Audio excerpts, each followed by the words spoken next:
I want to share with you how God took care of me and my family in some recent circumstances.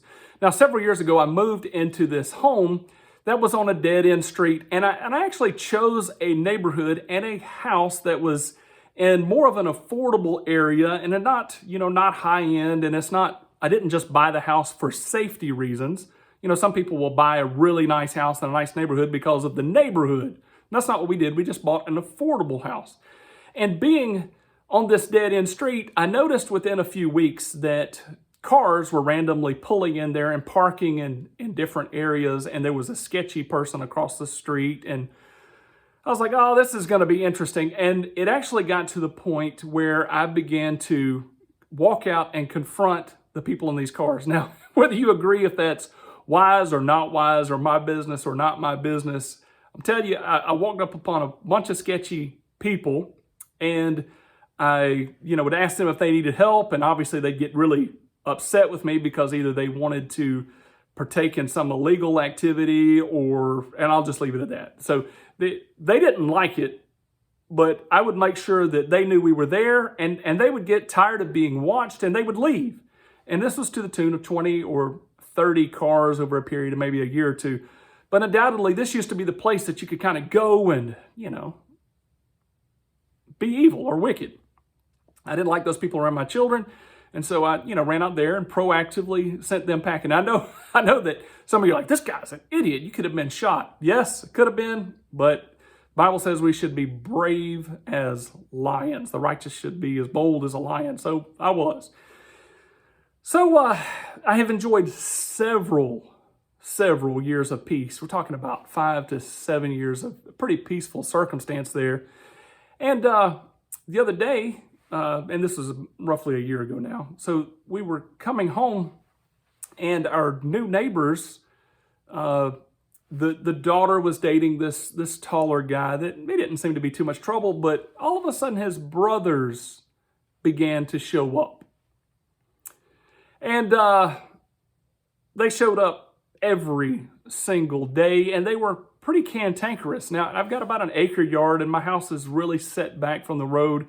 And like I said, it's a pretty quiet neighborhood. It's been very peaceful. I believe this house was a blessing, a gift from the Lord, something we had prayed for. Just an amazing set of circumstances previous to this, and all of a sudden we got these hoodlums moving in that are pretty loud and obnoxious. Again, they didn't live there, but they came every single day. And I thought to myself, I was like, man, I spent all that time and engaged in some dangerous situations to clean this place up, but I was always running off people that weren't, part of this neighborhood. Well, in one interaction, my neighbor further down the street got into not an altercation, but basically a screaming match with these guys because there was some kind of tension there. Something went wrong. Somebody mouthed off at somebody else. And, from what I understand, my neighbor down the street was correct, and I'll take his back all day long on it, because these hoodlums are the ones that began to bring garbage into the neighborhood. Well, within a short amount of time, one of them began to, looked like he was carrying a gun around. And I'm not against gun ownership. I'm actually very pro-gun. But he was doing it in the dark. And then we thought we heard some gunshots one night, and then we came over there and see this kid brazenly walking out to his car. And I don't know how many situations you've been in where you've seen a gun in somebody's hands or not, but at first, the first time you ever see something like this, you're not going to believe yourself. Be like, well, is that really a gun, or was it not a gun, or are they really up to bad? And I think that might be why in these mass shooter situations people don't always react right, is because you see it. It's almost not something you comprehend at first. Anyway, he's walking across the yard in complete dark, and he's got this thing looks like a gun. And I was like, man, this is getting really dicey. And then as he drives up to the stop sign, he shoots off into the woods at something else. And I don't live in the woods. I live in the city. There's a little section that's a little wooded. I mean, I'm talking like eighth of an acre or something, nothing major. And so he shoots into the woods and then takes off, squealing off. And so from there, these guys that are showing up every day, they begin to do drugs. Like, it's obvious they were high on things. This kid be hopping around and woo, and all excited, and these guys are like stomping around, and they weren't doing that 5 minutes ago, but then all of a sudden they are.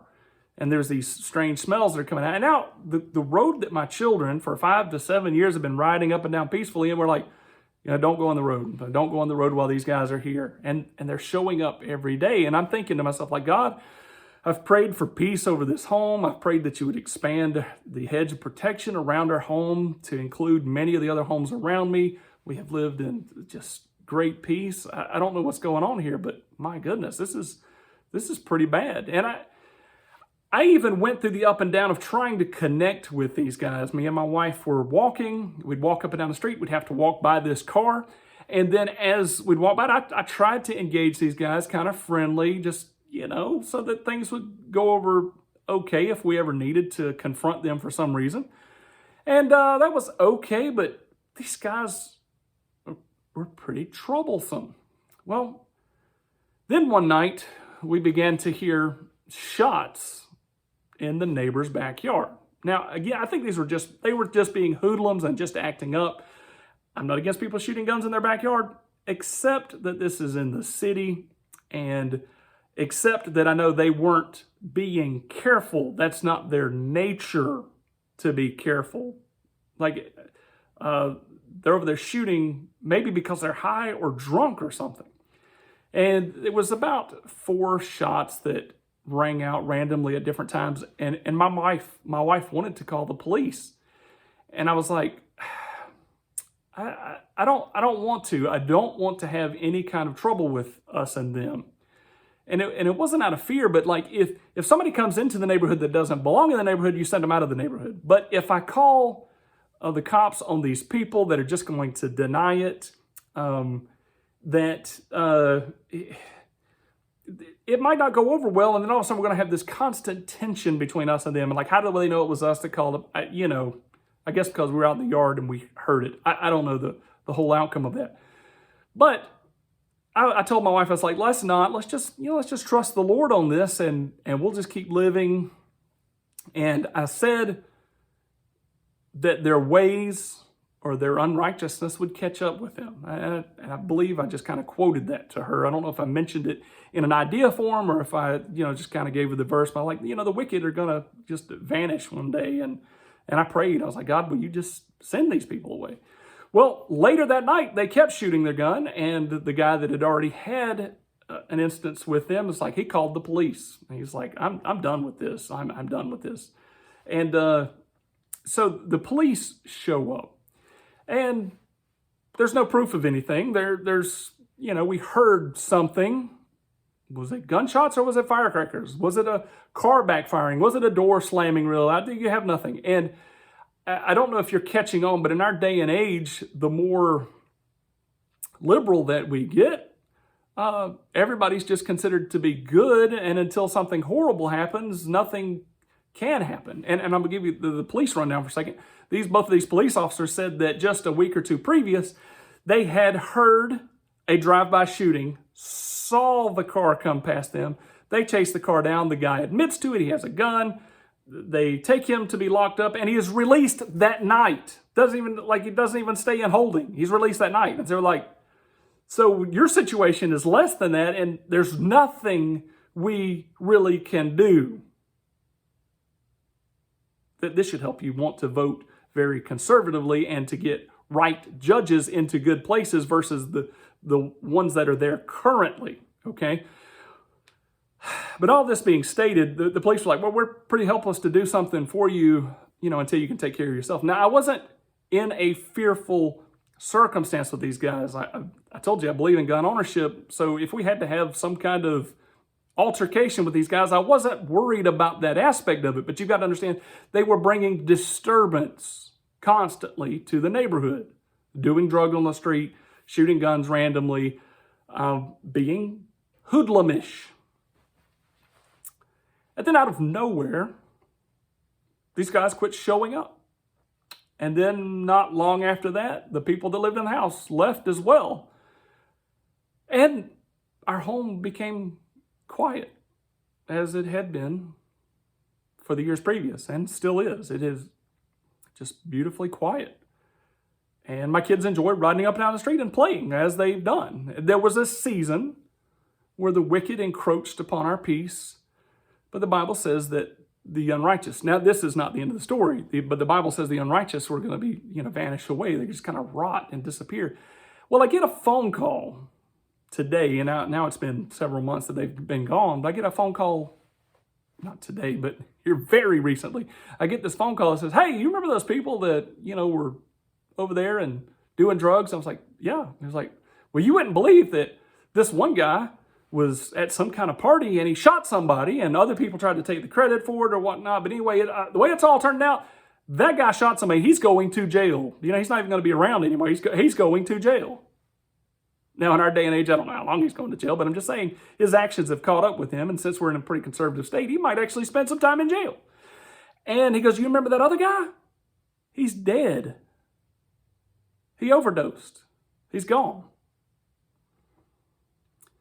The Bible tells us to not worry or be anxious for anything, and not to be troubled at the wicked. And that if you are not troubled at the wicked, then it is a sure sign of their demise, because the Lord is on your side. I wanted to share that with you because you might be in a circumstance where someone is just dogging you and they're causing you issues, and they're disturbing your life and they're coming after you. But I want to encourage you to hang in there and trust the Lord. Just trust Him. Like a baby trusts their parents. Just trust the Lord and His Word and let Him deal with things, and He surely will.